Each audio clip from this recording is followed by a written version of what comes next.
Assalamualaikum warahmatullahi wabarakatuh. Kembali lagi bersama channel saya ini. Berikut ini kita akan membahas atau latihan soal ya, bocoran soal P3K tahap 2 lengkap dengan pembahasan, dan ini adalah part yang ke-25. Oke, langsung saja. Soal pertama yaitu rekan Anda melakukan kesalahan besar dalam tugas. Sikap Anda adalah A. Membela dan menutupi kesalahan. B. Menegur dan mengajaknya memperbaiki. C. Melaporkan langsung ke pimpinan. D. Membicarakannya ke orang lain. E. Menyindirnya setiap hari. Jawaban yang paling tepat adalah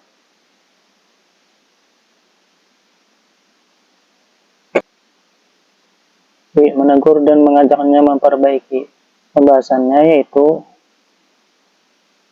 menegur secara baik dan mengajak memperbaiki menunjukkan kepedulian terhadap hasil kerja tim. Soal nomor 2. Tim Anda gagal menyelesaikan proyek sesuai target. Apa tindakan Anda? A. Menyalahkan satu anggota tim. B. Mencari solusi bersama dan evaluasi tim. C. Membiarkan kesalahan berlalu begitu saja. D. Menolak tanggung jawab.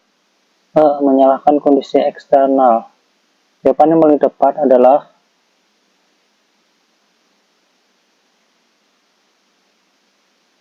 B. Mencari solusi bersama dan evaluasi tim.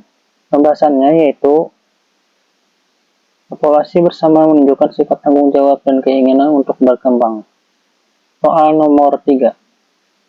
Anda satu-satunya yang berbeda agama dalam tim. Apa yang akan Anda lakukan? A. Menghindari kegiatan tim. B. Tetap aktif dan menjaga hubungan baik. C. Membentuk kelompok sendiri. D. Menolak semua kerjasama. E. Mengeluh soal perlakuan berbeda. Jawaban yang paling tepat adalah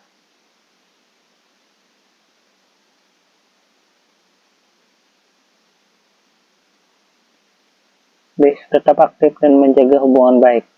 Pembahasannya yaitu keaktifan dan keterbukaan membangun harmoni dalam keberagaman. Soal nomor 4. Anda diminta membuat laporan dalam waktu singkat. Apa tindakan Anda? A. Menolak karena merasa dikejar waktu. B. Membuat laporan semampunya lalu meminta tambahan waktu bila perlu. C. Menyalin laporan lama. D. Membuat laporan asal jadi. E. Menyuruh orang lain membuatnya. Jawaban yang paling tepat adalah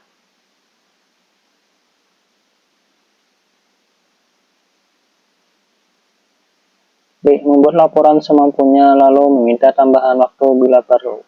Pembahasannya yaitu usaha maksimal disertai komunikasi jika butuh waktu tambahan menunjukkan tanggung jawab.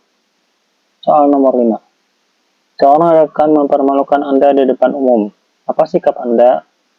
A. Membalasnya dengan cara yang sama. B. Menariknya bicara secara pribadi dan menyampaikan keberatan.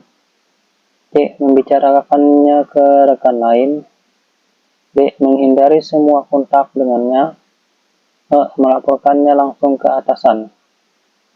Jawaban yang paling tepat adalah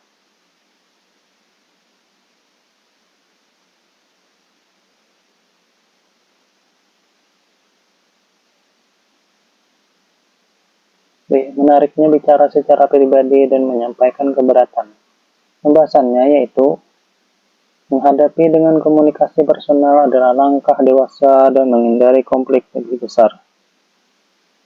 Soal nomor 6. Di kantor tempat Anda bekerja, diadakan rapat pimpinan untuk membahas perkembangan program kegiatan instansi, dan setiap pimpinan unit dan bagian yang ikut rapat diharapkan memberikan masukan dan pendapat. Namun, pendapat Anda ditolak oleh peserta rapat. Sikap yang akan Anda ambil adalah A. Saya akan berlapang dada menerima penolakan atas pendapat saya dalam rapat. B. Saya tidak terima dan langsung meninggalkan tempat rapat karena merasa tidak dihargai. C. Saya akan berusaha meyakinkan para peserta rapat untuk menerima pendapat saya. B. Saya sangat memahami dan menghargai perbedaan pendapat. E. Saya dengan perasaan kecewa menerima penolakan dan mengikuti rapat hingga selesai. Jawaban yang paling tepat adalah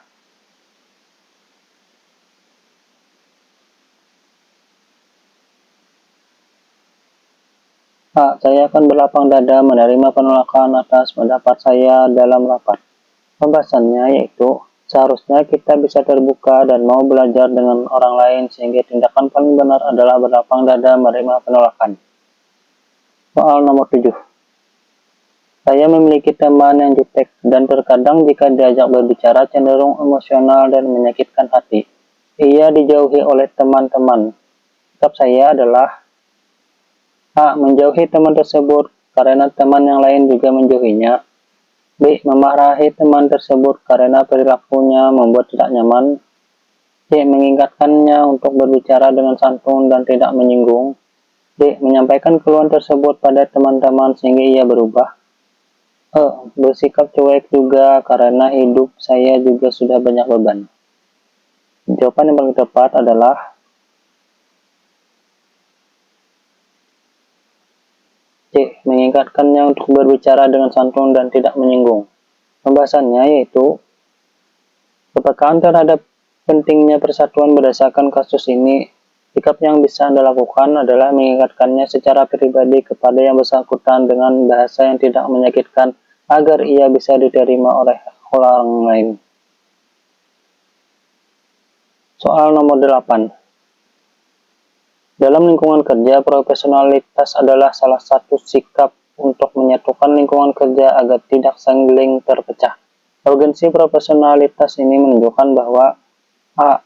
Setiap karyawan pasti memiliki kesamaan tujuan dalam bekerja sehingga tidak merasa baper jika diingatkan kesalahannya dalam bekerja. B. Setiap karyawan memiliki kemampuannya dalam bekerja dengan baik sehingga mereka bisa berkolaborasi dengan teman kerjanya. C. Setiap karyawan memiliki keragaman karakter dalam bekerja sehingga keberagaman tersebut disatukan dalam bekerja sama. D. Setiap karyawan tentu memiliki prinsip dan tujuan tertentu dalam bekerja sehingga mereka harus disamakan persepsinya. Jawaban yang paling tepat adalah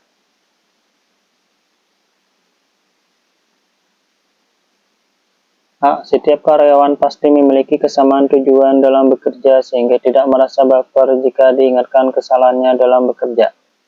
Pembahasannya yaitu, urgensi profesionalitas dalam bekerja adalah bekerja dengan baik dengan tujuan yang sama yaitu menyukseskan program dan memberikan pelayanan terbaik. Oleh karena itu, perasaan pribadi tentunya dikesampingkan sehingga tidak menimbulkan ego sentral. Soal nomor 9. Bubi mendapatkan peringatan pertama karena sudah 3 kali terlambat berturut-turut di kantornya. Hal tersebut tentu berdampak pada pemotongan gajinya. Ia menyadari bahwa ia terlambat karena tidak disiplin. Hal yang dilakukan Bobby adalah A. Berusaha berangkat lebih awal dan mendisiplinkan diri agar tidak melanggar peraturan. B. Mengklarifikasi pada pimpinan kantornya bahwa ia terlambat karena tidak disengaja. C. Menyampaikan keberatan akibat keterlambatannya berdampak pada pemotongan gaji. D. Meminta bantuan temannya untuk mengingatkannya agar selalu disiplin berangkat kerja. E. Mengajukan resik karena menganggap keputusan itu tidak adil. Jawaban yang paling tepat adalah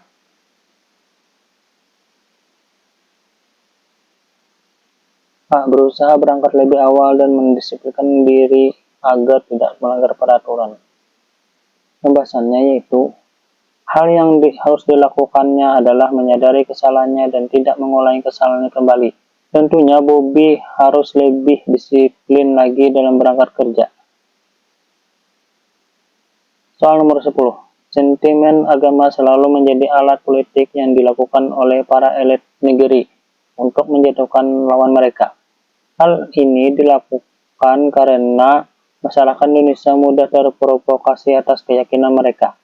Faktor fundamental yang menjadikan agama sebagai salah satu alat untuk memecah belah masyarakat adalah A. Pemahaman agama merupakan pemahaman global tentang aturan hidup personal. B. Masyarakat Indonesia terdiri atas berbagai agama sehingga mudah terprovokasi. Pada dasarnya agama mengajarkan kerukunan tetapi tidak diimplementasikan umatnya. Tidak semua masyarakat memiliki pemahaman literasi dan pemahaman agama yang baik. Pemahaman agama merupakan pemahaman individual berkenaan dengan keyakinan. Jawaban yang paling tepat adalah pemahaman agama merupakan pemahaman individual berkenaan dengan keyakinan. Pembahasannya yaitu faktor fundamental adalah faktor yang mendasari mengapa agama menjadi salah satu alat untuk memecah belah masyarakat. Pada prinsipnya, agama adalah keyakinan seseorang terhadap apa yang dipercayainya dan kemudian diamalkan.